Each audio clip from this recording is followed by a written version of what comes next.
शारदा और वेदांश एक दिन किसी काम से शहर जा रहे थे, लेकिन अचानक शहर से लौटते वक्त उनकी बस एक खाई में जा गिरी और उनकी मौत हो गई। उनकी दोनों बेटियां अपेक्षा और काव्या अब अनाथ हो चुकी थी। वेदांश का भाई सूर्यांश, जो कि शहर में काम करता था, जब सूर्यांश को ये खबर मिली तो वो तुरंत अपनी दोनों भतीजियों को लेने के लिए गांव में आ पहुंचा और फिर दोनों बच्चियों को अपने घर ले गया। वो पड़ोस के गांव में ही रहता था। तभी उन दोनों को देखकर सूर्यांश की पत्नी शोभना बोली, आ गई तुम दोनों, आओ आओ, तुम दोनों यहाँ आराम से रहना। अब हम दोनों तुम्हारे माता पिता की तरह हैं। तभी अपेक्षा बोली, चाची आप बहुत अच्छी हो, हमें मम्मी पापा की बहुत याद आती है। मम्मी पापा के जाने के बाद हम बहुत अकेले हो गए हैं, हमारा मन ही नहीं लगता। कोई बात नहीं बच्चों, धीरे धीरे समय के साथ सब ठीक हो जाएगा। चलो अब तुम दोनों आराम कर लो। काव्या और अपेक्षा शोभना की बेटी मीरा के साथ कमरे में चली जाती है। ये देख सूर्यांश बोला, शोभना, मेरी भतीजियों के लिए तुम्हारा प्यार देखकर मुझे तसल्ली हो गई है। अब मैं आराम से शहर में काम कर सकता हूँ और तुम चिंता मत करो। मैं इन दोनों के खर्चे के पैसे भी तुम्हें भेज दिया करूँगा। तुम इन दोनों को एक माँ की तरह खूब प्यार से रखना। आप चिंता मत करो, आप आराम से शहर में काम करना, मैं यहाँ सब कुछ संभाल लूंगी। और वैसे भी मेरी माँ भी आने वाली है, उनके आने से मेरा थोड़ा मन भी लग जाएगा। ये तो और भी अच्छी बात है। मैं 1-2 दिन में ही शहर चला जाता हूँ। फिर सूर्यांश 2-3 दिन के बाद शहर चला जाता है और पीछे से शोभना की माँ सुमित्रा, जो कि दूसरे गांव में रहती थी, वो रहने आ जाती है। अब शोभना का असली रूप सामने आता है। एक सुबह शोभना की बेटी मीरा बोली, माँ मैं स्कूल जा रही हूँ। हाँ हाँ बेटिया, आराम से जाना। तभी काव्या और अपेक्षा बोली, चाची जी हम भी जाएं स्कूल, हम भी तैयार हो गए हैं। ओह, तुम दोनों जरा रुको, मुझे तुम दोनों से काम है। तुम दोनों बाद में जाना। मीरा तुम जाओ, ये दोनों बाद में आएंगी। और तुम दोनों जाओ रसोई में जाकर चाय और पराठा बना लो। माँ को दवाई खानी है और मेरे घुटने में दर्द है, इसलिए मैं ज्यादा काम नहीं कर सकती। अपेक्षा और काव्या उदास मन से रसोई में जाती है और चाय और पराठा बनाने लगी। तभी शोभना की माँ सुमित्रा बोली, तुझे इन दोनों को स्कूल भेजने की क्या जरूरत है? इन दोनों से घर के काम करवाया कर। सारा दिन भर अकेली तू थोड़ी ना लगी रहेगी। नहीं माँ, स्कूल तो इन्हें भेजना ही पड़ेगा, नहीं तो इनके चाचा को पता चल जाएगा कि मैं इन्हें स्कूल नहीं भेजती और फिर घर में कलेश हो जाएगा। लेकिन मैंने कुछ सोचा है जिससे चित भी मेरी और पट भी मेरी। शोभना बहुत ही चालाक थी। वो जानबूझकर हर रोज सुबह काव्या और अपेक्षा को स्कूल के लिए लेट कर देती, ताकि वो स्कूल से वापस आ जाएं और घर के सारे काम करें। अब रोजाना स्कूल देर से जाने पर अपेक्षा और काव्या की पढ़ाई पर बहुत बुरा असर होने लगा, जिससे उनकी क्लास टीचर संगीता भी उन्हें डांटने लगी। क्या बात है काव्या और अपेक्षा, तुम दोनों बहनें रोजाना स्कूल देर से क्यों आती हो? ऐसा नहीं चलेगा। अब से तुम दोनों स्कूल देर से आई तो मैं तुम्हारे चाचा जी को खबर कर दूंगी। टीचर जी, हमारे चाचा जी को कुछ मत बताना, हम कल से टाइम पर आया करेंगे। अच्छा ठीक है, मैं तुम्हें लास्ट वार्निंग देकर आज क्लास में बैठने दे रही हूँ, लेकिन कल से इस बात का ध्यान रहे।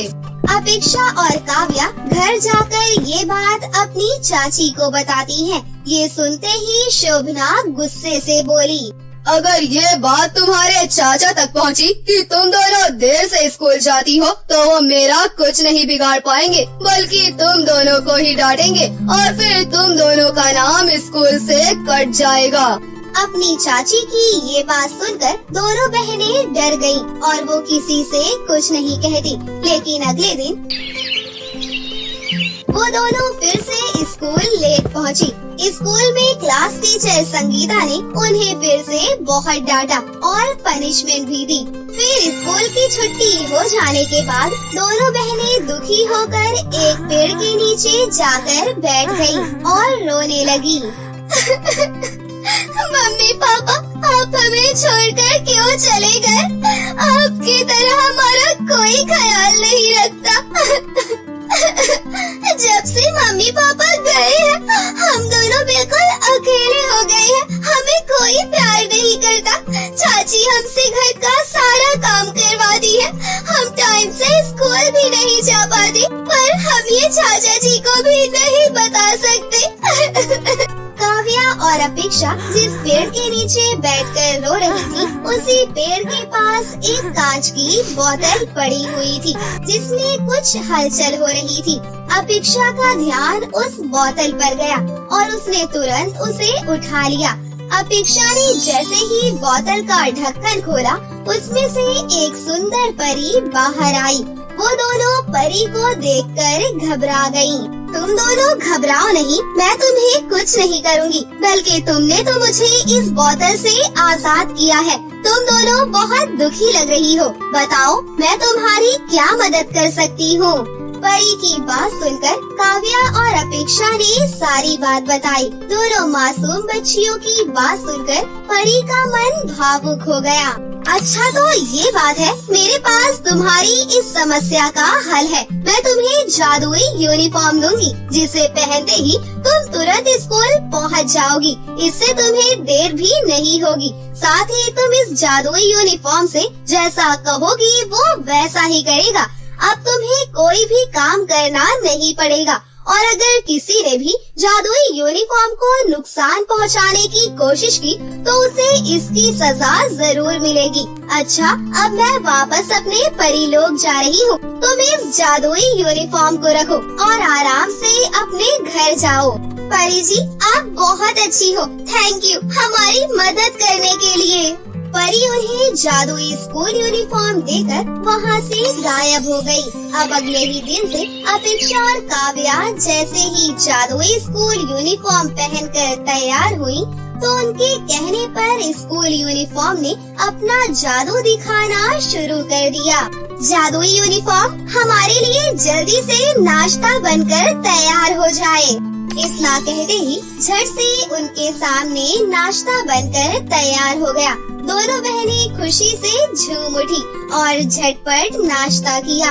अब तो सारे काम जादुई यूनिफॉर्म से कहकर हम करवा सकते हैं। अब हमें घर का काम नहीं करना पड़ेगा और हम स्कूल भी जल्दी पहुंच जाएंगे। हे जादुई स्कूल यूनिफॉर्म, घर के सारे काम कर दो। और फिर देखते ही देखते घर के सारे काम मिनटों में हो गए। ये तो जादू हो गया, सारे काम हो गए। अब हमें जल्दी से स्कूल भेज दो। बस इतना कहते ही दोनों बहनों ने अपने आप को स्कूल के गेट के बाहर पाया। सभी बच्चे आना शुरू ही हो रहे थे। आज पहली बार काव्या और अपेक्षा स्कूल टाइम से पहुंची थी, लेकिन वहीं दूसरी ओर शोभना ने जब उन दोनों को घर पर नहीं देखा तो गुस्से में बोली, अरे ये दोनों कहाँ मर गई? आज इतनी जल्दी घर का काम भी कर लिया। लगता है दोनों स्कूल चली गई, मगर ये सब हुआ कैसे? अब तो काव्या और अपेक्षा हर रोज जादुई स्कूल यूनिफॉर्म की मदद से स्कूल जल्दी पहुंचा करती और खूब मन लगाकर पढ़ा करती। लेकिन इस बात से शोभना को जलन होने लगी कि आखिर इतनी जल्दी हर रोज घर का सारा काम खत्म कर वो टाइम से स्कूल कैसे पहुंच जाती है। फिर एक रात जब अपेक्षा और काव्या सो रही थी, तब शोभना ने चुपके से उनके कमरे में आकर अलमारी में जादुई स्कूल यूनिफॉर्म देख ली। अरे मैंने तो इन दोनों को पुरानी सी स्कूल यूनिफॉर्म पहनने को दी थी, फिर इन दोनों के पास इतनी नई और सुंदर यूनिफॉर्म कहाँ से आई? जरूर इन लोगों ने ये नई स्कूल यूनिफॉर्म कहीं से खरीदी होगी, लेकिन उनके पास पैसे कहाँ से आए? एक काम करती हूँ, मैं इनकी ये यूनिफॉर्म कहीं छुपा देती हूँ, फिर मैं इनकी अच्छे से खबर लूंगी। शोभना उन दोनों के जादुई स्कूल यूनिफॉर्म कहीं पर छुपा देती है।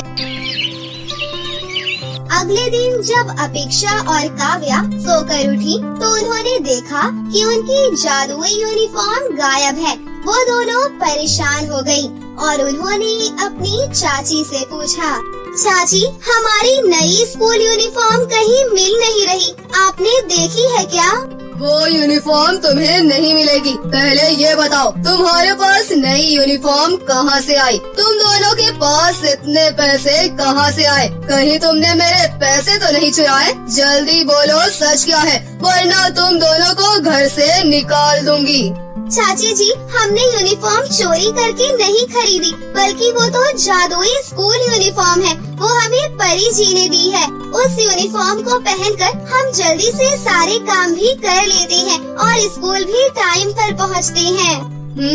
अच्छा, तो आप सारी बात समझ में आई, तभी तुम दोनों इतनी जल्दी काम खत्म करके टाइम पर स्कूल पहुंच जाती हो। अब तो इस यूनिफॉर्म को नष्ट करना ही होगा। मैं ये यूनिफॉर्म जला दूंगी। इतना कहकर शोभना जैसे ही स्कूल यूनिफॉर्म को जलाने लगती है, तभी अचानक से आग शोभना के शरीर में लग गई और वो जलने लगी। इतनी देर में सूर्यांश भी वहाँ पर आ गया और परी भी वहाँ प्रकट हो गई। वही शोभना जोर जोर से चिल्लाने लगी, बचाओ, नहीं तो मैं जल जाऊंगी। बचाओ बचाओ। तभी परी बोली, तुमने काव्या और अपेक्षा को बहुत दुख दिए हैं, उन पर बहुत अत्याचार किए हैं। अब तुम्हें सजा से कोई नहीं बचा सकता। तभी अपेक्षा और काव्या परी से विनती करती हैं और शोभना को माफ करने के लिए कहती हैं। फिर परी अपनी जादुई शक्ति से शोभना के शरीर में लगी आग को बुझा देती है। सारी सच्चाई जानकर सूर्यांश गुस्से से बोला, शोभना, इससे पहले कि मेरा हाथ तुम पर उठ जाए, तुम अपनी माँ के साथ यहाँ से चली जाओ और दोबारा यहाँ कभी मत आना। मैं अपनी बेटी को भी पाल लूंगा और अपनी दोनों भतीजियों को भी। नहीं नहीं, मुझे माफ कर दो। मैं आप सबके बिना कैसे रह पाऊंगी? अपेक्षा, काव्या, मुझे माफ कर दो। मुझसे बहुत बड़ी भूल हो गई।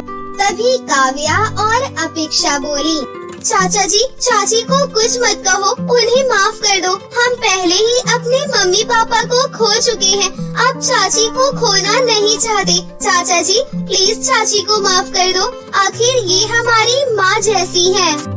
अपेक्षा और काव्या की बात सुनकर शोभना की आँखों में आंसू आ गए। वो बहुत शर्मिंदा होती है। उसके बाद शोभना वादा करती है कि वो कभी भी काव्या और अपेक्षा के साथ गलत व्यवहार नहीं करेगी। इस तरह सब कुछ ठीक हो गया और अपेक्षा और काव्या अपने चाचा चाची के साथ हंसी खुशी से रहने लगी। किरण 6ठी क्लास में पढ़ती थी। किरण पढ़ने में बहुत तेज थी, पर लक्ष्मी उससे रूठी हुई थी। किरण अपनी दादी के साथ रहती थी। जब किरण केवल 3 साल की थी, तभी किरण के माँ बाप का एक्सीडेंट हो गया था और किरण इस दुनिया में अपनी दादी के साथ अकेली रह गई। किरण का पूरी दुनिया में एक ही सहारा था और वो थी उसकी दादी। उसकी दादी का भी पूरी दुनिया में एक ही सहारा था और वो थी किरण। दादी माँ, देखो इस बार क्लास में फिर से मेरे सबसे ज्यादा नंबर आए हैं। मैंने सबको पीछे कर दिया। हर विषय में मेरे सबसे ज्यादा नंबर आए हैं। अब तो आप खुश हो ना दादी? जियो मेरी लाल, जुग जुग जियो, खूब मेहनत करो, बहुत आगे बढ़ो। मेरी दुआ है गुड़िया, मैं रहूं ना रहूं, तुम बहुत आगे बढ़ना। ऐसी बातें मत किया करो दादी, आप ही तो हो, इसीलिए तो मैं हूँ। बड़ी बड़ी बातें कर रही है, चल जा खाना खा। किरण खाना खाने के लिए चली जाती है और खाना खाकर सो जाती है। आखिर सच ही तो कह रही थी किरण। उसकी दादी के बिना पता नहीं उसका क्या होता। यही सब सोचते हुए किरण सो जाती है। जब किरण सुबह उठती है तो देखती है कि दादी अभी तक उठी नहीं। दादी हमेशा उससे पहले उठ जाती थी। किरण दादी को उठाने पहुंचती है। वो बहुत कोशिश करती है पर दादी उठती ही नहीं। दादी अब कभी न खत्म होने वाली नींद में सो चुकी है। दादी किरण को छोड़कर जा चुकी थी। दादी दादी ऐसा मत कहिए दादी, पहले ही मुझे माँ बाबूजी छोड़कर जा चुके हैं, अब आप भी छोड़कर चली जाओगी तो मैं क्या करूँगी दादी? तुम्हारे बिना इस अनाथ का भविष्य क्या होगा दादी? दादी आंखें खोलो ना दादी। अपनी दादी का अंतिम संस्कार करके किरण स्कूल पहुंचती है। धीरे धीरे किरण फिर से पढ़ाई करने लगती है। हमेशा की तरह अपना काम समय पर करती है और अब उसने सुबह सुबह उठकर खाना बनाना भी सीख लिया है। पर धीरे धीरे घर का सारा खाना खत्म हो रहा है। इस बात की चिंता में किरण स्कूल पहुंचती है। स्कूल पहुंचते ही प्रिंसिपल के रूम में बुलाया जाता है। देखो किरण, हमें तुम्हारी मुश्किलों का एहसास है, इसीलिए हमने तुम्हें 2 महीनों से कुछ नहीं बोला। पर हमने यहाँ कोई अनाथालय थोड़ी ना खोल रखा है जो यहाँ पर फ्री में पढ़ाई करवाते बैठेंगे। और मैडम प्लीज मुझे कुछ समय दे दीजिए। मैं तुम्हें 1 मिनट भी एक्स्ट्रा नहीं दे सकती। कल तुम फीस लेकर आओगी तो ही आना, वरना कहीं मुफ्त वाले स्कूल में अपना एडमिशन करवा लेना, समझ गई? मैडम प्लीज समझने की कोशिश कीजिए। मेरे पास ज्यादा समय नहीं है, अब तुम जा सकती हो यहाँ से। किरण शायद स्कूल से आखिरी बार घर वापस आ रही है। घर पर खाना खत्म हो रहा था और स्कूल पर भी पाबंदी लगने वाली थी। तभी उसकी नजर एक घर के बाहर बैठे आदमी पर गई। उसने थोड़ी हिम्मत करके उस आदमी से पूछा, भैया जी आप बुरा न माने तो मैं आपसे एक बात पूछूं? हाँ हाँ पूछो गुड़िया, क्या पूछना है? कुछ दिनों पहले मेरी दादी खत्म हो गई और मैं अनाथ हो गई। नहीं नहीं, आप चिंता मत कीजिए, मैं आपसे कोई पैसे वैसे नहीं मांगूंगी। तो फिर क्या मांगने वाली हो गुड़िया? पैसे मत दीजिए भैया जी, बस मुझे काम दे दीजिए। आप जो कहेंगे, जैसा कहेंगे मैं वैसा करूँगी। बस बीच में स्कूल जाने के लिए थोड़ा समय चाहिए होगा और इतनी तनख्वाह चाहिए कि मैं 2 वक्त की रोटी खा सकूं और स्कूल की फीस भी भर सकूं। वाह बच्ची वाह, बड़ी स्वाभिमान वाली हो तुम। कोई बात नहीं, तुम मेरे घर पर झाड़ू पोछे का काम करो, तुम्हारे पैसों का इंतजाम हो जाएगा। और तुम कहो तो मैं तुम्हें एडवांस भी दे सकता हूँ ताकि तुम अपने स्कूल में फीस दे सको। और अगले महीने की तनख्वाह नहीं आती है तो तुम यहीं पर खा भी लेना। आपका बहुत बहुत धन्यवाद भैया। किरण अब उस आदमी के घर पर झाड़ू पोछे का काम करने लगती है। धीरे धीरे उसकी ट्रेन पटरी पर आ जाती है। वो पढ़ाई में भी पहले के जैसा प्रदर्शन करने लगती है और अब उसे न घर के खाने पीने की चिंता है और न ही स्कूल की फीस की। प्रिंसिपल की किरण पर अभी भी कड़ी नजर है। प्रिंसिपल चाहती थी कि कैसे भी वो किरण को स्कूल से बाहर निकाल दे ताकि उसकी जगह पर अपने एक रिश्तेदार को स्कूल में सीट दे सके। मैंने सुना है तुमने फीस भर दी है और ये भी सुना कि अब तुम्हारी आर्थिक स्थिति भी बेहतर है। जी मैडम, आपकी दुआ से सब कुछ ठीक है। अच्छी बात है, पर ये सब तुमने कैसे किया? मैडम, जिस दिन आपने कहा था उसी दिन मैंने देखा पीछे की रोड पर एक भैया रहते हैं। उनके घर पर मैंने झाड़ू पोछे का काम करना शुरू कर दिया। उसी से अब अपना घर चलाती हूँ और स्कूल की फीस भी भरती हूँ। अच्छा, तुम्हारी उम्र कितनी है? 13 साल मैडम। अच्छा, तुम 14 साल की नहीं हुई हो, है ना? ठीक है, जाओ। किरण के जाने के तुरंत बाद प्रिंसिपल उस आदमी के घर पर पहुंच जाती है। किरण तुम्हारे यहाँ काम करती है? जी मैडम, बोलिए, कोई दिक्कत है क्या? दिक्कत तो तुम्हें होगी। तुम्हें पता है 14 साल से कम उम्र के बच्चों से काम कराना गैर कानूनी है। मैं अभी पुलिस स्टेशन जाती हूँ, पुलिस आएगी तब तुम्हें पता चलेगा। प्रिंसिपल धमकी देकर वहाँ से चली जाती है। जब किरण वापस आती है तो वो भैया उसे काम से निकाल देते हैं। आखिर वो भैया भी क्या करते, उसके पास भी कोई चारा नहीं था। किरण पर एक बार फिर से संकट के बादल छा जाते हैं। किरण फिर अगले दिन हिम्मत करके स्कूल पहुंचती है। किरण अपनी सहेली हिना को सारी बातें बताती है। किरण को अब कोई उम्मीद नहीं रह गई थी। उसके पास स्कूल छोड़ने के अलावा कोई रास्ता नहीं रहा। तभी हिना उसे एक सॉल्यूशन बताती है। देख, रोने धोने से कुछ नहीं होगा, हम भी तो बहुत गरीब हैं।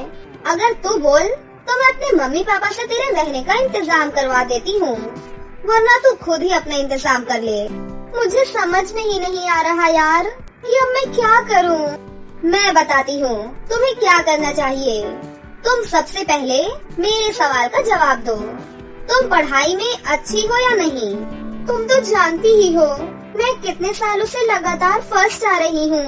अच्छा ये बताओ, हमको कौन पढ़ाता है?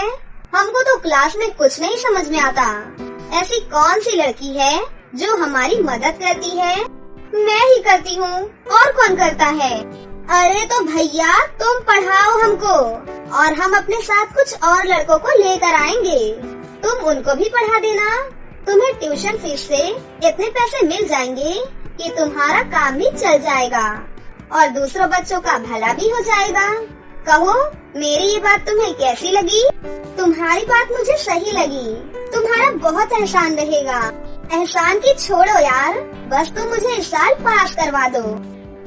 किरण अपने घर पर स्कूल के बाद अपनी ही क्लास और अपनी क्लास के नीचे के बच्चों को पढ़ाने लगती है। ऐसा करने से न सिर्फ किरण की आर्थिक समस्या दूर हो जाती है, बल्कि किरण का अपना एक व्यवसाय चालू हो जाता है, जो उसकी तब तक मदद करेगा जब तक उसे पढ़ाई करनी है। कहते हैं ना कि अनाथ के ऊपर भी कोई है जो उसकी चिंता करता है।